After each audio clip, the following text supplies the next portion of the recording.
Hey guys, இன்றைக்கி நம்ம game of thrown சீரீஸோட முன்கதை சுருக்கம் தான் பார்க்க போகிறோம். அதாவது முன்கதை சுருக்கம்னா கேம் ஆஃப் த்ரோன்ஸ் எப்படி ஆரம்பிச்சுது, எதனால் ஆரம்பிச்சுது, அதுதான் இன்றைக்கி பார்க்க போகிறோம். வாங்க பார்க்கலாம். சரி, முதல்ல இந்த கதை நடக்கிற இடத்த பற்றி பார்த்துடலாம். அதாவது வெஸ்ட் வேர்ல்டுன்னு ஒரு இடம் இருக்கும். அந்த இடத்துல 2 சைடு இருக்கும். ஒன்று நார்த்து சைடு, இன்னொரு சவுத்து சைடு. இந்த வெஸ்ட் வேர்ல்டை யார் ஆட்சி செய்ய போகிறாங்கிறத நிர்ணயிக்கிறது தான் இந்த மொத்த சீரீஸே. சரி, வெஸ்ட் வேர்ல்டை பற்றி பார்த்துடலாம். நான் ஆல்ரெடி சொன்ன மாதிரி 2 சைடு இருக்கும். ஒன்று நார்த்து சைடு, இன்னொரு சவுத்து சைடு. சரி, முதல்ல நார்த்து சைடை பற்றி பார்க்கலாம். நார்த் சைடில் நிறைய குறுநிலம் இருக்கும். அதில் ஒரு முக்கியமான இடம் தான் விண்டர்ஃபெல். இந்த விண்டர்ஃபெல்லையும் தாண்டி நார்த்துக்கு போனால் ஒரு மிகப்பெரிய சுவர் இருக்கும். இந்த கேம் ஆஃப் த்ரோன்ஸ் பார்த்தவங்களுக்கு தெரியும் அந்த சுவர் எவ்வளோ பெருசுன்னு. சரி, அந்த சுவர் இருக்கும். அந்த சுவர் பக்கத்தில் ஒரு பிளாக் கேஸ்டில்னு ஒரு இடம் இருக்கும். அந்த இடத்துல எப்போவுமே நிறைய பேர் இருப்பாங்க. ஏன் அங்கே இருக்காங்கன்னா, அந்த சுவத்தை பாதுகாக்கிறது தான் அவங்க வேலை. அவங்கள நைட் வாட்சர்ஸ்ன்னு சொல்லுவாங்க. இப்போ அவங்க ஏன் அந்த சுவரை பாதுகாக்கிறாங்கன்னு போக போக பார்க்கலாம். சரி, இப்போ சவுத்து சைடை பற்றி பார்க்கலாம். சவுத் சைடில் ஒரு முக்கியமான இடம் இருக்கும். அதுதான் கிங்ஸ் லேண்டிங். இந்த கிங்ஸ் லேண்டிங் என்னென்னா, இந்த மொத்த வெஸ்ட் வேர்ல்டே ஆட்சி செய்கிறதுக்கு ஒரு கிங் இருப்பார். அந்த கிங் இருக்கிற இடம் தான் இந்த கிங்ஸ் லேண்டிங். அவர் எப்போவுமே கிங்ஸ் லேண்டிங்கில் தான் இருப்பார். அங்கேருந்து தான் ஆட்சி செய்வார். சரி, வெஸ்ட் வேர்ல்டை பற்றி பார்த்துட்டோம். இந்த மொத்த வெஸ்ட் வேர்ல்டுக்கும் ஒரு கிங்குங்கிற ஒரு பதவி இருக்குன்னு பார்த்துட்டோம். பதவி இருக்குன்னா ஆட்டோமேட்டிக்காக போட்டியிடுறதுக்கு ஆட்கள் இருப்பாங்க. அப்படி தான் ஒரு 4 வம்சம் இருக்குது. யாரெல்லாம்னா டார்கேரியன், ஹவுஸ் ஸ்டார்க், லேனிஸ்டர், பாரத்தியன். இந்த 4 வம்சத்தில் டார்கேரியன் தான் இருக்கிறதுலே பவர்ஃபுல்லானது. ஏன்னா அவங்களால டிராகன்ஸை கண்ட்ரோல் பண்ண முடியும். அதனாலேயே யாருமே அவங்கள எதிர்த்து போரிட மாட்டாங்க. இப்போ ஆட்சியை பற்றி பார்க்கலாம். நான் ஆல்ரெடி சொன்ன மாதிரி டார்கேரியன் தான் இருக்கிறதுலே பவர்ஃபுல்லானது. ஏன்னா அவங்கள்ட்ட டிராகன்ஸ் இருக்குது. அதனாலேயே அவங்க பலகாலமாக ஆட்சி புரிஞ்சிட்டே வருவாங்க.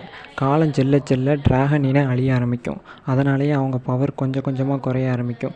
இப்படியே பல காலம் போய் கடைசியாக ஒரு டார்கேரியன் இருப்பான். அவன் தான் ஏரிஸ் டார்கேரியன். இவனுக்கு என்னாச்சுன்னு தெரியலை. இவன் ஆட்சியில் இருக்கும்போது பல அப்பாவி மக்களை தேவையில்லாமல் எரித்து கொண்டுக்கிட்டு இருந்தான். இதனாலேயே இவனை மேட் கிங்னு சொல்லுவாங்க. இந்த மேட் கிங்குக்கு பிறந்தவங்க 3 பேர் இருப்பாங்க. யாரெல்லாம்னா ரேகர் டார்கேரியன், விசரிஸ் டார்கேரியன், டெனரிஸ் டார்கேரியன். இந்த டெனரிஸ் டார்கேரியன் ஒரு பொண்ணு.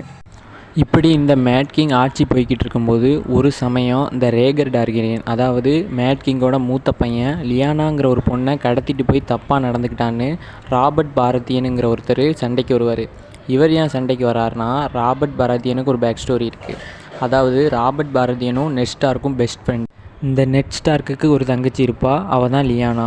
அதனால் லியானாவை தான் நண்பனுக்கே என்கேஜ் பண்ணி வச்சுருவார் நெட் ஸ்டார்க்கு. இந்த சமயத்தில் தான் ரேகர் டார்கேரியன் லியானாவை கடத்திட்டு போய் தப்பாக நடந்துக்கிடுவார்.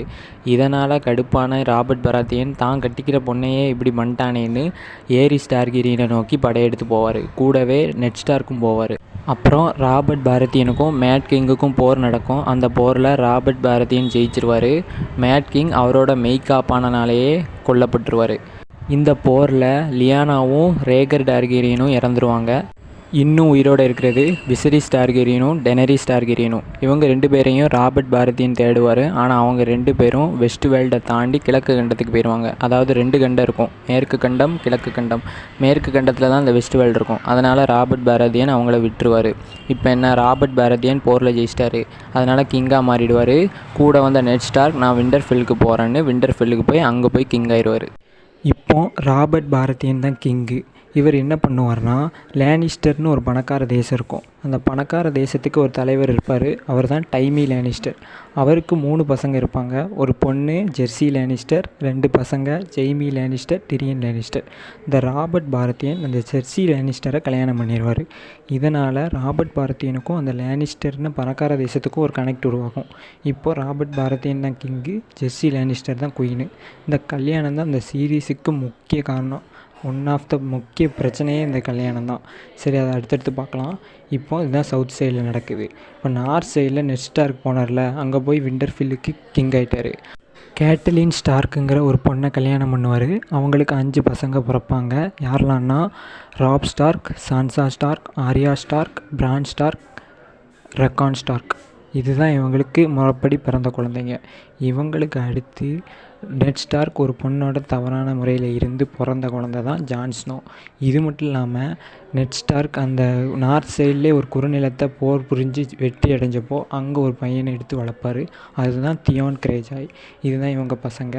இவங்க எல்லோரும் நார்த் சைடில் இருப்பாங்க. இதுதான் முன்கதை சுருக்கம். இதுக்கு அடுத்து தான் கல்யாணம் நடந்துச்சுன்னு சொன்னேன்ல, இதுக்கு அடுத்து தான் மெயின் பிரச்சனையே ஆரம்பிக்கும். இதுதான் இந்த கேம் ஆஃப் த்ரோன்ஸோட ஆரம்ப புள்ளி. அடுத்தடுத்து என்ன நடக்குன்னு பார்க்கலாம்.